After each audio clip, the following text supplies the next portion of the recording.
Take two. Okay. Happy January day. It is beautiful outside. It is really cold. It's really 25, so that's actually kind of warm, but the wind is really cold. I told you that I would share the hardest thing of my life with you, and that is what I'm going to do. I struggled with how to keep this short. I struggle with how to word it so that it doesn't sound harder than it is, so it doesn't sound easier than it is. But then I feel like there really isn't a way to ever make it sound harder than it is.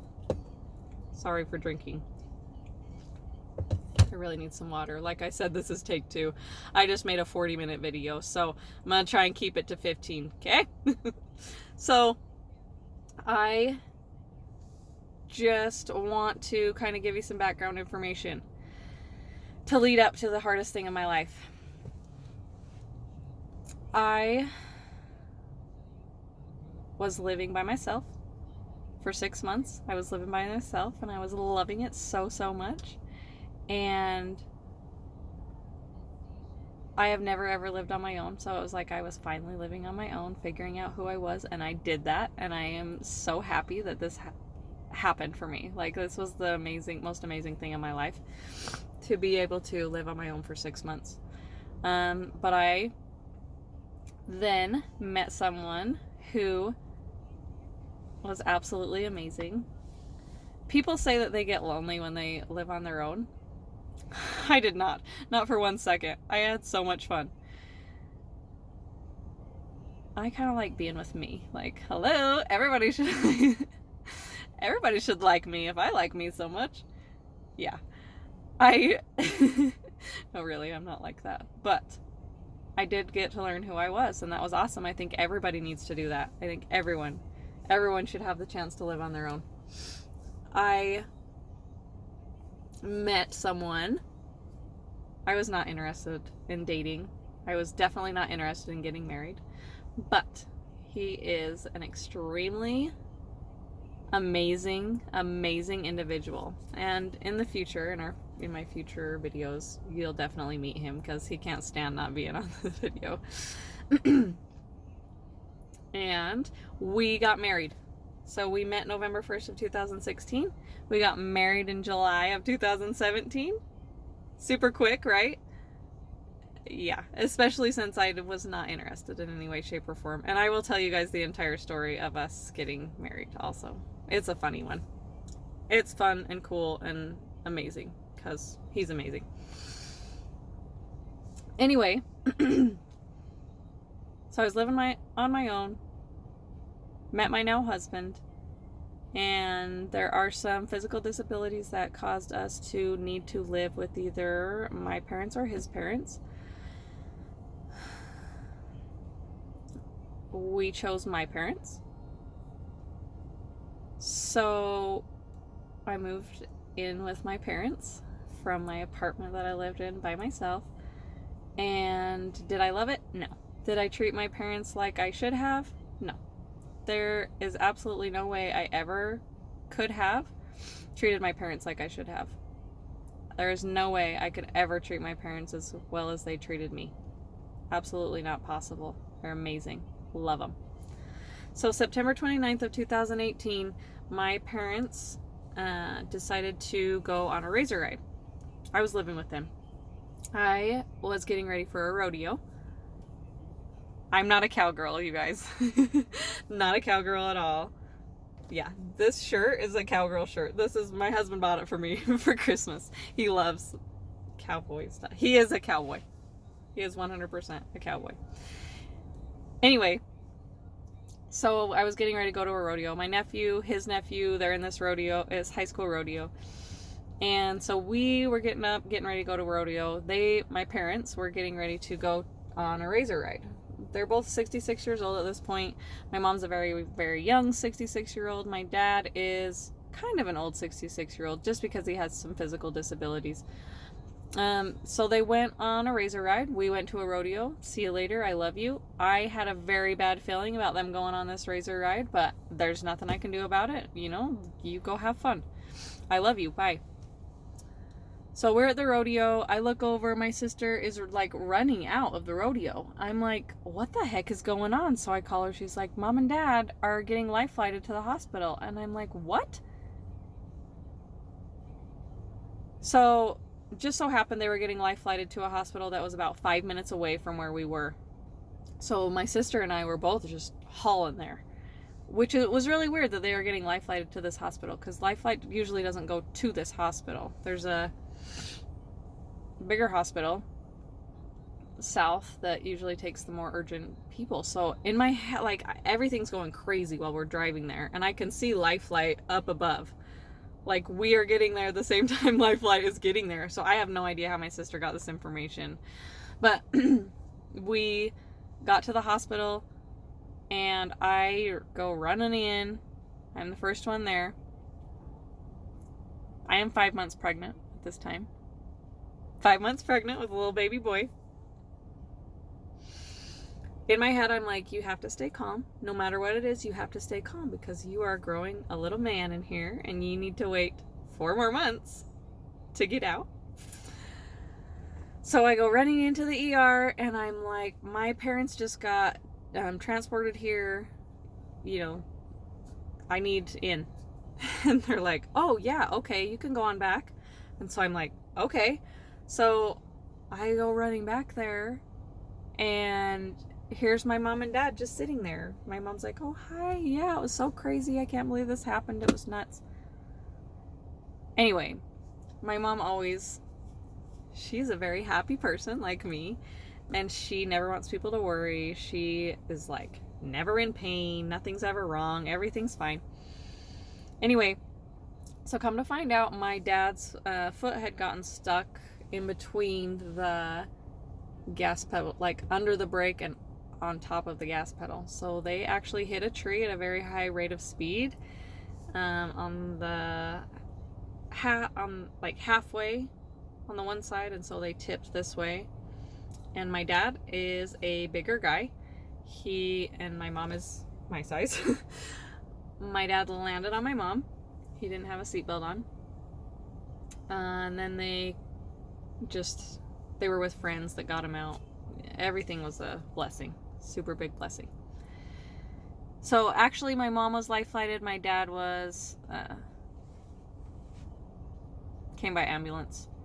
My dad was pretty bashed up. His knees were bad. They were worried about his spleen. My mom, they had done all sorts of x-rays and everything. They told us they had done all this. And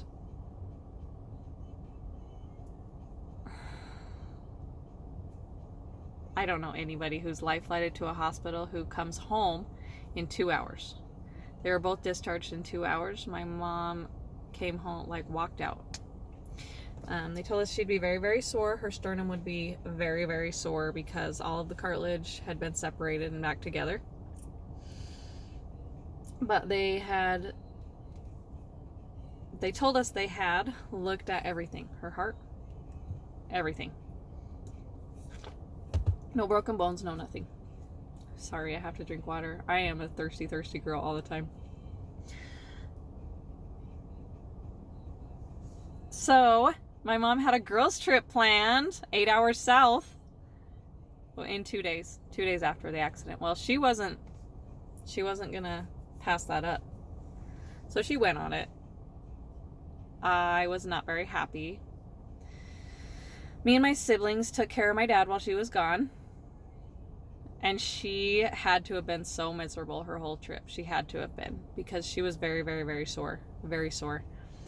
She came back home and, of course, said how it was fun. It was really fun. It hurt really bad, but it was really fun. My mom was a golfer. She loves to golf. So 8 hours south, they went golfing.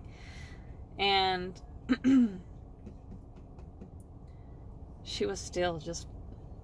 I was really worried about her, actually, because she was just not getting better, like she should have been. So she was going to a chiropractor that she felt like was helping. October 17th, I was taking hypnobirthing classes because I was so excited. My mom was so excited that I was having my first baby. Finally, I was 32 years old. And I really wanted to have this baby all natural. So I was taking hypnobirthing classes. And on the 17th, it was a class that was late at night, which is crazy. I was 5 months pregnant. Come on. At this point, I was 6 months pregnant, actually.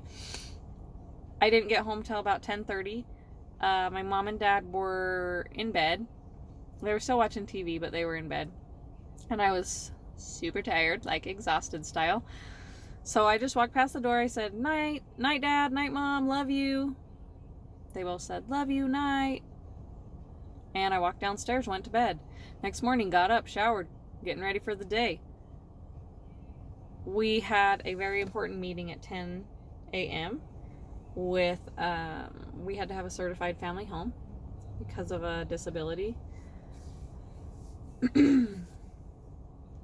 And the recertification process was happening on the 18th at 10 a.m. So, 17th, we went to bed early. 18th, got up, was getting ready for the day, running up and down the stairs, doing laundry, making sure everything was clean because these people are coming in to look at the house. My mom was a very early riser, and at 8 a.m. she still had not gotten up yet. I'm like, man, she's going to be so ticked. And finally, I'm like, Dad, because he was sitting at the kitchen table. I'm like, she still hasn't gotten up at all yet? And he's like, no, you better go check on her. I'm like, I know, I was just thinking that, like, holy cow, she's been in there forever. So the whole way down the hall, I'm thinking, oh my gosh, she's going to be so ticked because these people are going to be here. They're going to be here soon. I walked down the hall, and the doorway was cracked just a little bit. And the second I put my hand on the door just to push it a little bit, my brain said, what if she's dead? There was no reason in my mind to think this.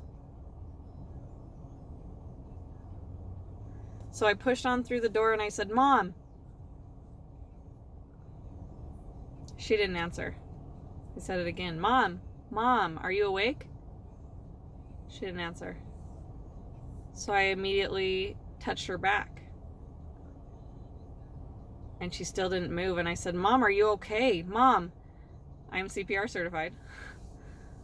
So I immediately was taking her pulse and trying to turn her at the same time, and she was not turning. She was still warm, but I could not turn her. My mom is the size of me. I am not a wimpy girl. I promise. And I'm like, what is going on? Well, I couldn't feel a pulse. And I heard a noise of... So I'm still trying to turn her, and I go down to her wrist to try and find a pulse on her wrist while I'm trying to turn her over because I just want to do CPR. I want to save you. What's wrong? Come on, Mom. And nothing. I was getting nothing. I couldn't turn her. She was stiff. I knew she was gone. I knew there was nothing I could do.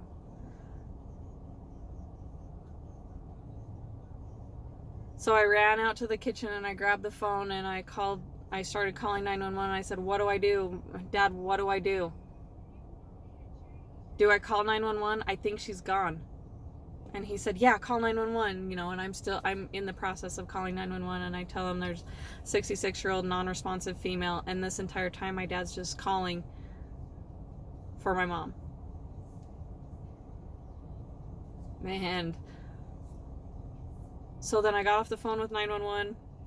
I ran downstairs and I told my husband, my mom's not waking up. She's not okay. The paramedics are on their way. I'll be down here as soon as I can. I went back upstairs. I ran into where my mom was. And I laid on her. I laid on my mom. Me and my 6-month belly. Laid on my mom for 10 minutes until the paramedics got there. In that 10 minutes, I told my mom, I love you, Mom.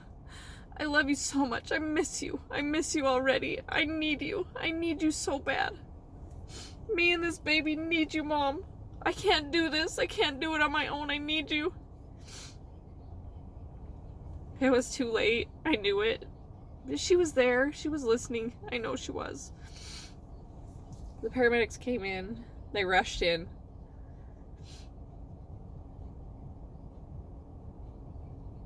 They looked at each other like, how are we going to tell this pregnant girl this?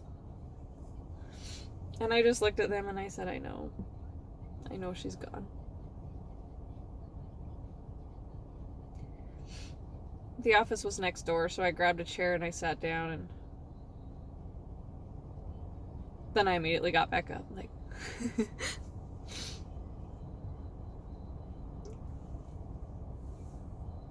I need to call my siblings. My sister already knew. She had heard the call. She had heard the call to the paramedics and knew that it was my mom. She was already on her way there. My other sister, I called and told her she needed to come. My brother, I called and told him he needed to come. And that they did. And from there, it was a blur of hundreds of people showing up at the house, calling, texting, posting on Facebook. Before my brother even got there to see my mom, it was posted on Facebook. FYI, don't do that. Don't ever do that. Until you see someone in their direct family posted on Facebook, don't do that. Never. Don't ever do it. Don't ever share it. Pretty much until it's an obituary. Don't share it. Excuse me, sorry. Anyway, pictures, writing obituary, writing a program for a funeral, picking out a casket, dressing her, doing her hair. Actually, I shouldn't say doing her hair. Having her hair done, because she absolutely had to have her beautician do her hair, which her hair had already been done like 2 days before. And her nails, literally 2 days before. Standing for 7 hours. 7 hours for thousands, literally thousands of people to come through a line to tell us how much they loved our mom. And the next day before the funeral, 5 hours of hundreds of people coming through the line to tell us she was my best friend. My mom had a way of making you feel like you were her best friend. You were the only thing she had to do for that whole entire day. My mom just had a way of doing that. She was absolutely amazing and beautiful and fantastic, and I miss her so much every day. It's the hardest thing ever. I've talked to many people who have lost significant people in their lives, and I've lost significant people in my life, but not anyone like my mom.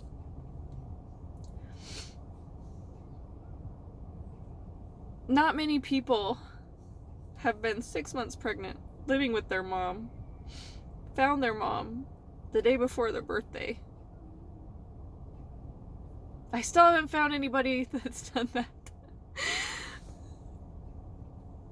But guess what? I can do it. Here I am 15 months later. Every single morning. I get up and I get in the shower every single morning. And I cry. I don't just cry. 99% of the time I bawl uncontrollably, can't breathe. Still, 15 months later, I'm still doing that. And by the time I get out of the shower, here I am. Smile on my face. Everything's gonna be okay. Everything is okay. Everything's gonna be okay. My mom's with me. My mom has always been with me. She will always be with me. I have a fantastic belief. I have a fantastic faith. I have a fantastic hope. And most importantly, I have the knowledge. I have an absolute knowledge that I am with my mom right now. My mom is with me right now. And she forever, to eternity, It never ends. I will be with her. And when my body is gone from this earth, oh man, I'm gonna have a good time with my mom. Every single time I look in the mirror, every single second that I'm looking at myself, right here, right now, I see my mom. We look so much alike. It's ridiculous. She doesn't get these dimples. She gave me those and she has no idea where they came from. But other than that, man, I'm my mom. I am definitely my mother's daughter. And I couldn't tell you how proud I am to be. She was amazing. She was wonderful. Fantastic. And this happiness is because I know for a fact that I will be with her. She's with me now. I will be with her. I love my life. It's a whole lot different without my mom. And just this morning, my best friend sent me a story that is absolutely amazing about how people are still with us. After they're gone, they're with us. She's just graduated to a different place. She's still here. She still loves me. I still love her. Everything's fine. It's just the same. Do we cry and bawl and mourn and grieve over a baby that's transitioned into adult life? No. So why would we cry and grieve over someone who's transitioned into a different life that just doesn't happen to be on this earth? It was an amazing story. I have amazing friends. I have amazing people in my life. I absolutely love my life. There's no other way. There's no other way to make it through this life than to put a smile on my face and be happy. Do I have crappy days? Absolutely. Do I absolutely... I don't say the word hate. I do not like that word. I don't say it. But do I absolutely dislike some days? Yeah, I do. Are those days fun? No, absolutely not. Are the days I put a smile on my face fun? Sometimes. Sometimes they're still crappy, but guess what? It doesn't matter. As long as I'm happy, everything's fine. I cry. And then I put a smile on my face. I get my butt out of bed. I get in the shower. I get ready for the day. I get dressed. I take care of my baby. And I take care of all of the other things that I have to take care of in a day. I do those things. I get up and I'm happy about it. Because, dang it, I'm gonna make it. I am gonna make it. 2019 was a horrible year. Filled with a lot of sadness. And me just fighting it. Just fighting it. Fighting to be happy. And overnight, 2020 happened. And I'm absolutely gonna do this. It's a new year. And I am gonna fight for happiness every single day. I am strong and I can do this. And so can you. I don't care what anybody's going through. Happiness is always a choice. And I shouldn't say I don't care, because I do care. I do care about you. I care about your hard things. I want you to care about my hard things. I need you to care about my hard things, because this is how we get through life. We are all brothers and sisters, and this is how we get through life. Some of us are going to have a good day, some of us are going to have a bad day, and it's up to us to be happy. Choose happy. Always choose happy. The more you choose happy, the happier you'll be. This was my mom's motto. This is my motto. Happiness is a choice, and you have to choose it. Or you will be a miserable, miserable person. And I'm telling you right now, 2019 was a rough one. And 19's my favorite number. Actually, 35 is my favorite number. But 19's my birthday. So 2019 was supposed to be awesome. And it should have been. My 33rd year should have been awesome. But I was grieving. And as hard as I fought and tried to be happy, there wasn't a lot of times. There were a lot more times that I was sad and grieving compared to happy. And at this point, today is the 4th of January, and there have been a lot more happy than sad. A lot more happy than grieving. I still cannot believe my mom is gone. And I cannot believe that a lot of people are gone. But then I look at it, and the reason I can't believe they're gone is because they're not. They're still here.